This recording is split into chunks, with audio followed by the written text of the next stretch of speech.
మీ business ఏదైనా మీ ఊర్లో promotion చేయాలంటే అది సుమన్ టీవీతోనే సాధ్యం. ఇప్పుడే సంప్రదించండి. సో నిజామాబాద్ జిల్లాలో తీవ్ర విషాదం చోటు చేసుకుంది. ఫోక్ సింగర్ శృతి లేదు అనే మాటనైతే నిజామాబాద్ జిల్లా ప్రజానికం మరవలేకపోతూ ఉంది.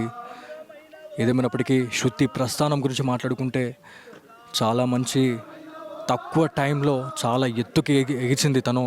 కాకపోతే ఇంత చిన్న వయసులో తను ఇట్లాంటి ఇన్సిడెంట్ అవుతుంది అని చెప్పేసి కళలో కూడా ఊహించలేకపోతా ఉన్నామని చెప్పేసి తన తోటి కళాకారులు అయితే రావడం జరిగింది. సో ఇందులో ఈ అంతిమయాత్రలో కడసారి చూసేందుకైతే చాలామంది వివిధ జిల్లాల నుంచి వచ్చిన వాళ్ళు కూడా చాలామంది కళాకారులు అయితే రావడం జరిగింది. కడసారిగా తనని సాగనంపేందుకైతే తన తోటి జానపద కళాకారులు అయితే రావడం జరిగింది. తను పుట్టిందే పాటతో, తను పెరిగిందే పాటతో, ఆ పాటతోనే తనని సాగనంపుతా ఉన్నారు ఇక్కడి తోటి కళాకారులు. సో ఇక్కడ ఒక్కొక్క పాట వింటుంటే మనసు చెల్లించకపోతుంది, కన్నీళ్ళు ఆగట్లేదు. సో ఇట్లాంటి ఇన్సిడెంట్ జరగడం అనేది ఉమ్మడి నిజామాబాద్ జిల్లాలో చాలా బాధాకరం. ఈ మధ్యకాలంలో సోషల్ మీడియా ప్రభావంతో చాలామంది లవ్ ట్రాక్లో పడి చాలామంది మధ్యలోనే క్షణికావేశంతో ఆత్మహత్యలు చేసుకోవడము, అదేవిధంగా అత్తారింటి వేధింపులు తట్టుకోలేక చాలామంది ఉరివేసుకొని చచ్చిపోతూ ఉన్నారు. అక్కడ అత్తారింటి వాళ్ళు చాలా వరకు కూడా ఇబ్బందులు పెట్టిన తర్వాతనే చాలా వరకు ఇప్పుడు ఈ ఇన్సిడెంట్ గురించి మనం మాట్లాడుకుంటే శృతి విషయంలో ఖచ్చితంగా ఇది ఆత్మహత్య కాదు, ఇది ఒక హత్యలాగానే మనం పరిగణించాలి అని చెప్పేసి వాళ్ళు చెప్తా ఉన్నారు.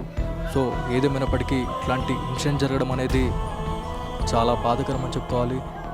గజ్వెల్ అదేవిధంగా సిద్దిపేటకి సంబంధించిన పోలీస్ అధికారులు అయితే పూర్తిగా వైఫల్యం చెందారని చెప్పుకోవాలి. ఎందుకంటే ఒక చిన్న ఇన్సిడెంట్ జరిగితే ఆ ప్రామిసెస్లోకి వెళ్ళడానికి కూడా ఎవరికి అథారిటీ ఉండదు. కాకపోతే అక్కడ పోలీస్ వ్యవస్థ అనేది విఫలమైంది అని చెప్పేసి ఎందుకు పదే అంటున్నామంటే అక్కడ హత్య జరిగిన తర్వాత కూడా ఆ సూసైడ్ చేసుకుంది తను అని చెప్పేసి చిత్రీకరించి హ్యాంగింగ్గా ఉన్న టైంలో వాళ్ళు ఎవరైతే కుటుంబీకులు ఎవరైతే ఉన్నారో వాళ్ళు తీసేసి ఒక ప్రైవేట్ వెహికల్ తీసుకొని వాళ్ళు అక్కడ స్థానిక ప్రభుత్వ ఆసుపత్రికి అయితే ఆ బాడీని అయితే తరలించారు అనేది తెలుస్తూ ఉంది. సో ఇది మొత్తానికి ఒక హైడ్రామా అయితే క్రియేట్ చేయడం జరిగింది. కాకపోతే పెళ్ళైన 20 రోజుల్లోనే శృతి తిరిగి రాని లోకాలకైతే వెళ్ళిపోవడము చాలా బాధాకరం అని చెప్తా ఉన్నారు.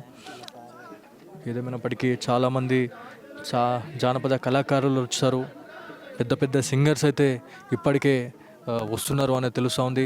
సో పుష్ప 2 మూవీలో సాంగ్ పాడినటువంటి లక్ష్మి, సో నిర్మల్ జిల్లాకు సంబంధించిన లక్ష్మి కూడా మరి కొద్దిసేపట్లో రాబోతుంది అనేది ఒక ప్రాథమిక సమాచారం అయితే ఉంది. మరి ఇంకా ఎవరెవరు వస్తున్నారు అనేది చాలా ఉత్కంఠగా ఇక్కడ ప్రజలైతే వేచి చూసిన పరిస్థితి ఉంది. కాకపోతే ఒక చిన్న వయసులో తెలంగాణ మంగ్లీ అనే పేరునైతే సాధించుకోవడం అనేది చాలా పెద్ద విషయం అని చెప్పుకోవాలి. ఎందుకంటే తెలంగాణలో మంగ్లీకున్న క్రేజ్ ఎంతుందో అలాంటి బేస్ వాయిస్ అనేది ఇక్కడ నిజామాబాద్ జిల్లాలో ఆ శృతికి ఉండడం అనేది చాలా వరకు కూడా తనకి మేలు చేసిందని చెప్పుకోవాలి. సో అందుకే తనకి తెలంగాణ మంగ్లీ, నిజామాబాద్ మంగ్లీ అనే పేరు కూడా వాళ్ళు పెట్టారు అని చెప్పి తెలుస్తూ ఉంది. ఎవరైతే సాయి కావచ్చు, అదేవిధంగా రాజు, సో సైరా రాజు, లవోలా సాయి, సో వీళ్ళ ప్రస్థానంలోనే శృతి తన జర్నీని అయితే స్టార్ట్ చేసింది అనేది మనకు తెలుస్తుంది. వాళ్ళ తల్లిదండ్రులతో కూడా మనం మాట్లాడుతున్నాం. వాళ్ళు మాట్లాడితే ఇదంతా ప్రీ ప్లాన్గా కొట్టి చంపేశారు అన్నట్టుగా శృతి తండ్రి అయినటువంటి రమేష్ అయితే చెప్తా ఉన్నారు. వాళ్ళ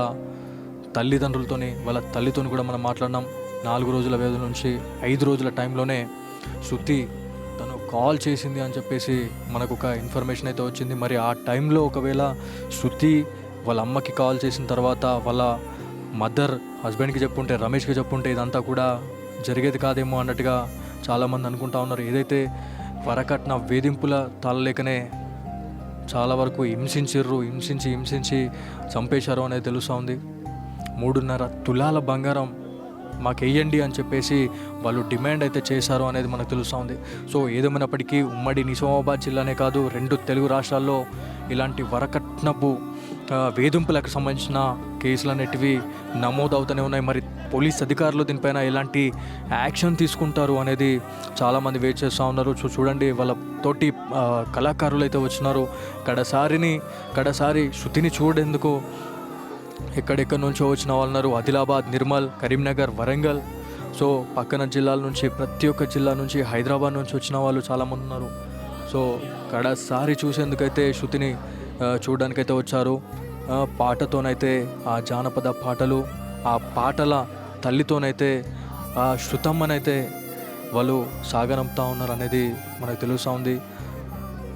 తిమ్మాపూర్, సో తిమ్మాపూర్ అనగానే శృతి అనే క్యాండిడేట్ గుర్తుకొస్తుంది. ఇప్పుడున్న జనరేషన్లో, ఇప్పుడు ఇన్స్టాగ్రామ్ కావచ్చు, యూట్యూబ్లో శృతికి చాలా మంచి ఆదరణ అయితే వచ్చింది. ఫ్యాన్ బేస్ కూడా పెరిగింది అని చెప్పేసి తెలుసుకున్నాము.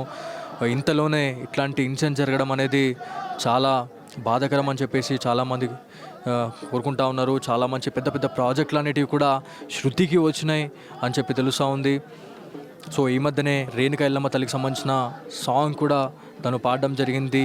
ఇంకొక 1 వీక్లో ఒక పెద్ద ప్రాజెక్ట్ అనేది అక్కడ నుంచి కాల్ వచ్చిన తర్వాత, ఎవరైతే ఊనమాలు నేర్పినటువంటి సాయి కావచ్చు, రాజు, అక్కడ ఎవరైతే హైదరాబాద్ నుంచి వచ్చిన శృతి కాల్ లిఫ్ట్ చేయట్లేదు అని చెప్పేసి అన్న తర్వాత, ఏమో అన్న, మాకు కూడా మేము ఫోన్ చేస్తే కూడా స్విచ్ ఆఫ్ వస్తుందని చెప్పేసి తన తోటి అన్నదమ్ములైతే వాళ్ళకి చెప్పడం జరిగింది. కాకపోతే చాలా పెద్ద ప్రాజెక్టులు అయితే వచ్చినాయి అనేది మనకు తెలుస్తుంది. కాకపోతే ఇంత చిన్న సమయంలో ఇట్లాంటి ఇన్సిడెంట్స్ కావడం అనేది చాలా బాధాకరం.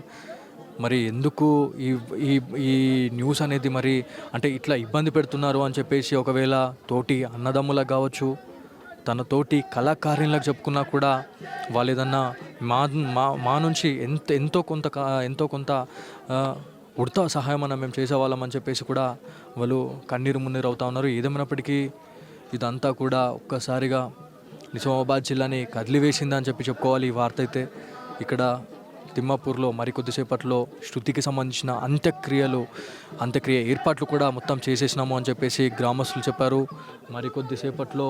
మరికొద్దిసేపట్లో ఈ అంత్యక్రియలు అనేటివి ప్రారంభమవుతాయని చెప్పేసి తెలుస్తూ ఉంది. కడసారిగా చూసేందుకు శృతమ్మని చూడడానికైతే చాలామంది వచ్చినారు. కడసారి పాట పాడుతూ తనకైతే వీడుకోలు అయితే పలుకుతూ ఉన్నారు.